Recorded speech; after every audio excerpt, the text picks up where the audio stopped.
Recently, after a shift at the outpatient cancer center, where I serve as a per diem chaplain, I ran into a young obstetrician I know. He is a good-natured, religiously interested, if not observant, thoughtful young man. He has a wonderful, warm presence about him, rather tall, too. This day, he was in a contemplative but energized mood. He said to me, as if we had been talking all afternoon in this sort of fast-paced way, he said, you know, I became an OBGYN for the babies. And I thought, okay, where are we going with this? I became an OBGYN for the babies, for the safety of the babies and their mothers. My mother is a midwife, my grandmother is a midwife. I come from a long line of midwives. I kind of thought, so why aren't you a midwife? But I let it go. I come from a long line of midwives bringing life into the world. And he paused. And he shifted gears. And he said, how do you do it? How do you do it?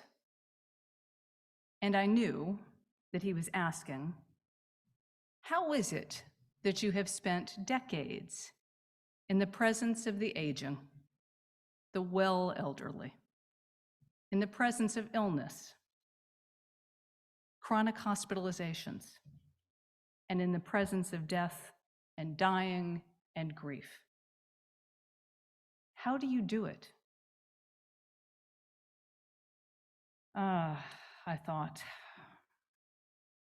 And time was short. We spoke only briefly. I answered the best I could. I invited him to call me. I imagine we'll be coming back to that conversation someday. But by his wrestling with the beginning and the end, the alpha and the omega, the poles between which we live and move and have our being, I was reminded of a congregant from Shelter Rock who was on my search committee in 2001. Her name is Judy. She moved away from Long Island about 20 years ago. When I knew Judy, her well elderly mother, Molly, was dying, and her daughter, whose name escapes me, was pregnant. As you can imagine, Judy was deeply steeped in a pretty contemplative headspace herself. A wood carver, Judy had taken an interest in headstone symbolism and art, an interest I share. And for a time, she was very focused on how a human life is represented as a dash on a tombstone. The dash between our birth dates and our death dates. There, between the beginning and the end, between being brought into the world and taking our final breath, is all that we are and all that we do. Everything, Judy would say with great gusto and big gestures, everything happens in the dash. Very intense.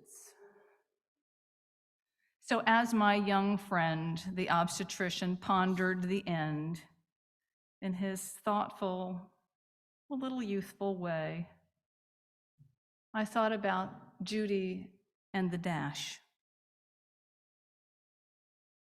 What we do with the dash, maybe the mad dash, matters more than either date on either side. What do we make of our dash? What will we do with the unlikely marvel of our being alive? A gift which in the routines of daily living, like buying groceries and doing laundry and commuting to work and making meals and all that stuff, gets lost in the shuffle.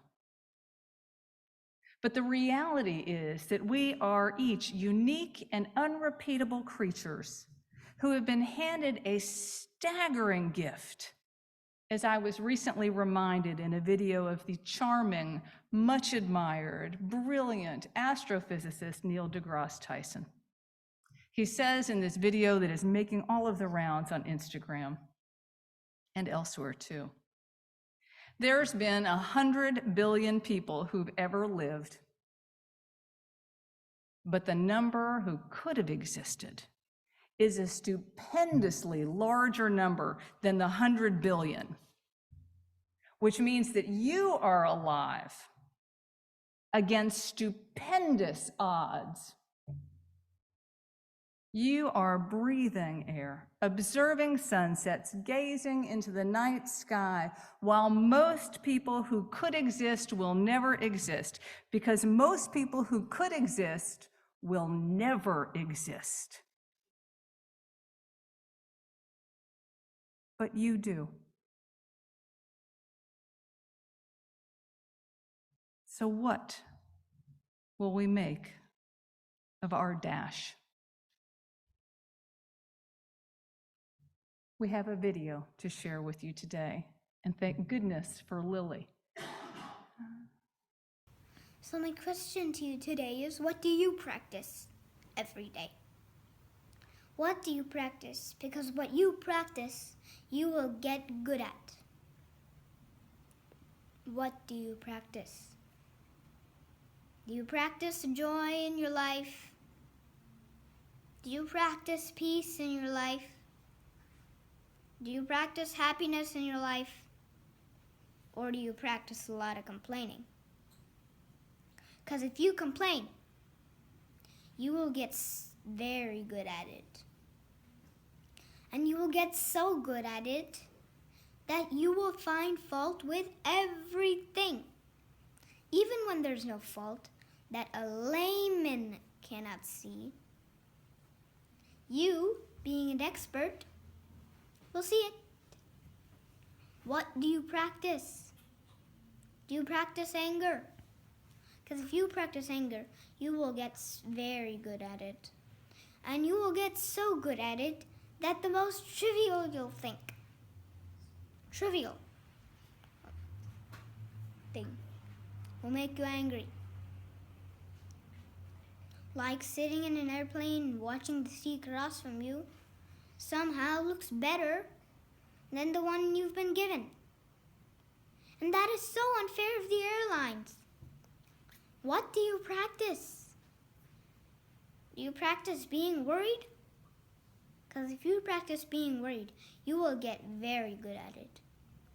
And you will get so good at it that everything will worry you, including the buffalo you don't have. So I propose, if this is true that it's a question of practice, then I propose you practice joy.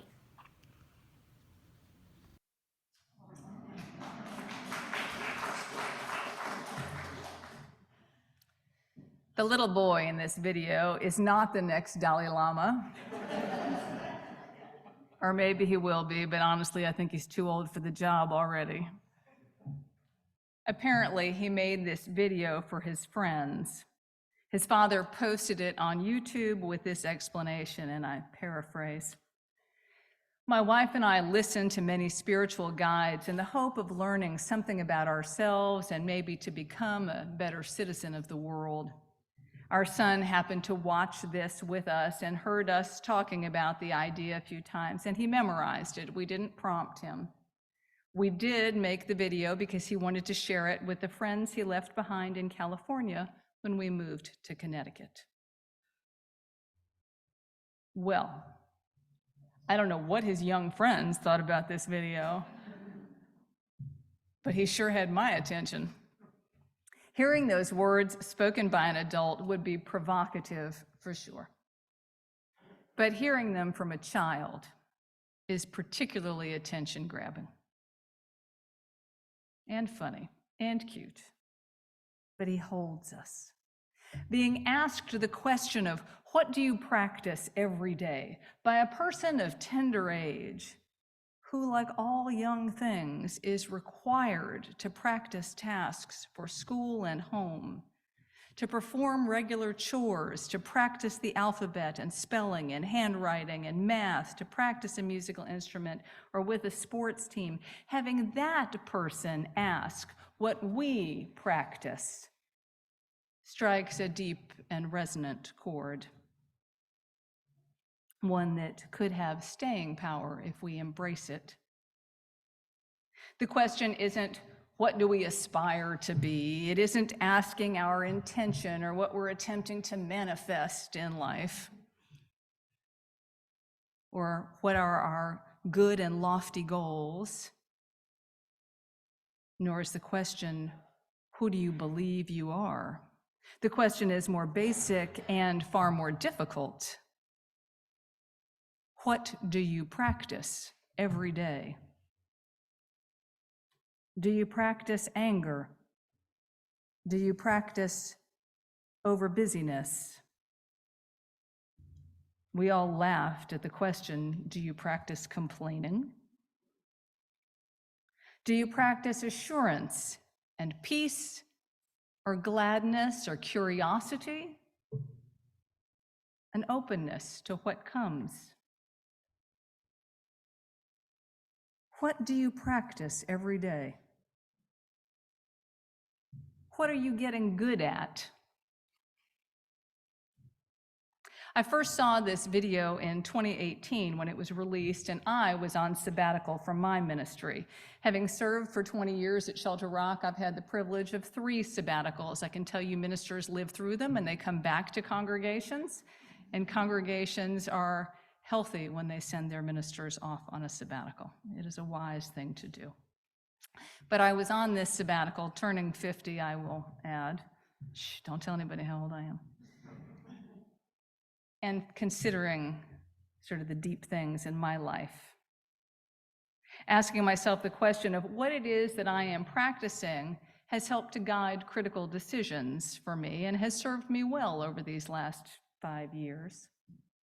Since that sabbatical, I have made it a practice to reflect upon what I am practicing and to pay attention to what I see in the people around me. No matter what they say, I see what they are practicing through their behavior. We reveal so much about ourselves by what we do and how we act through our behavior. I have been delighted to find people who are practicing contentment and kindness, ease and joy. I think I've met some of them here this morning. I've met others who are practicing levity and hospitality and more that brightens this world. And I have been humbled to meet a remarkable number of people at the Outpatient Cancer Center who are practicing gratitude and compassion for others in the face of adversity. I see it in the way they ask the nurses and other staffers how they are, and they really listen for the answer. They wait to hear what the other person says. Even as they are enduring uncomfortable and often lengthy procedures and long wait times while they are there, they reveal their practice. They show who they're becoming and getting good at being. And I have noticed on Long Island that there are many people who are well practiced in the art of honking their car horn at the first sign of an inconvenience.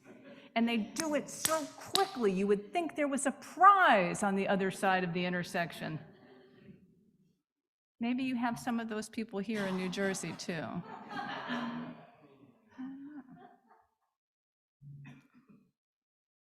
Easy though it is to poke fun at, and ashamedly, sometimes we might be those people. Truth be told, in times of stress or when we find ourselves in an unfamiliar experience or facing a time of adversity, like a global pandemic, what we have practiced, mindfully or unconsciously, is quickly revealed. So let the record show that lived life is complicated, and that we are complex creatures capable of holding many ways of being at once, so we may be practiced and getting good at many things all at the same time, some of which serve us very well, and others that don't. And that's the task before us, to choose where we will direct our energy. Because what we practice we will get good at. What we practice shapes us and informs the communities in which we are a part, our loving partnerships, our friendship groups, our neighborhoods, our places of work, our places of volunteerism, our nation, and of particular relevance for us today, the religious community. Practice, after all, is at the very heart of the spiritual life in all traditions. We come into this religious community to practice being our better selves, to practice being Unitarian Universalist.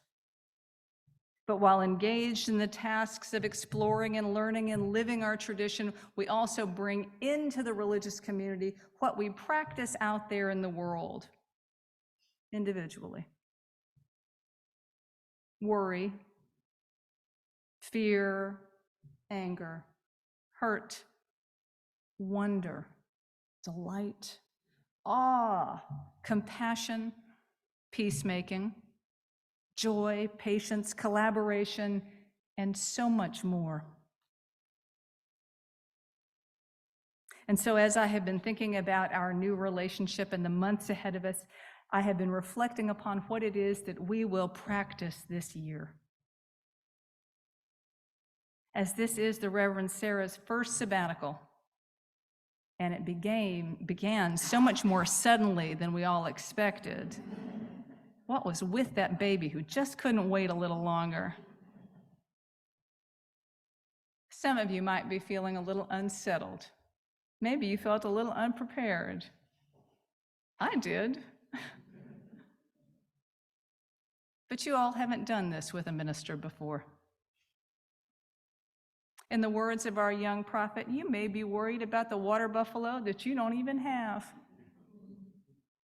And that would not be a surprise.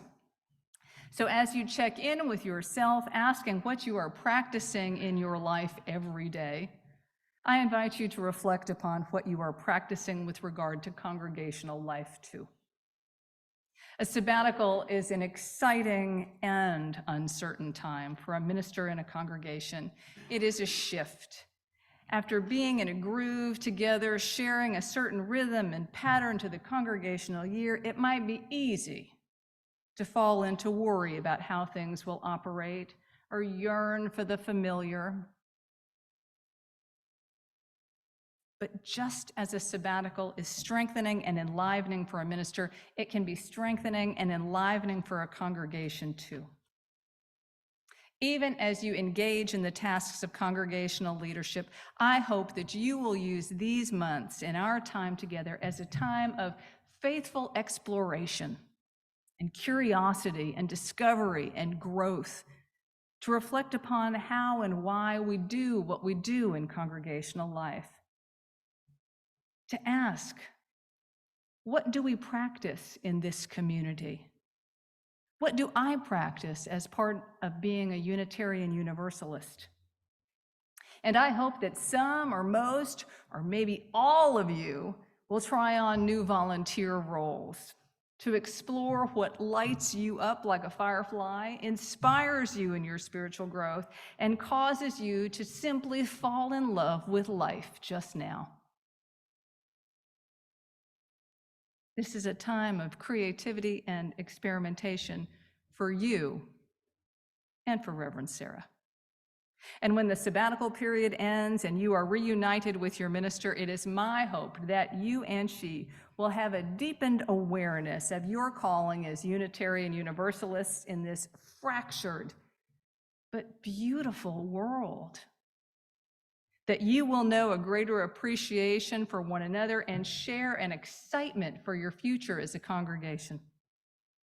A sabbatical is a magnificent opportunity and a gift for a congregation and a minister, but magnificent only happens when the time apart is used well and intentionally. So as we begin, I ask, what will you practice as co-creators of this community?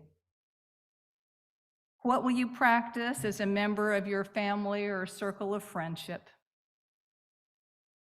What will you practice for your own deep meaning and spiritual satisfaction? What you practice, you will get good at. And the very exciting news is that no matter how old we are, you and I are still in that dash between the beginning and the end. So no matter what has been our habit in the past, no matter what we practiced yesterday and even all of the days before, what we practice starting today and tomorrow and every day to come is up to us. But whatever you practice, I hope it honors the stupendously unlikely marvel that is you. So may it be, and amen.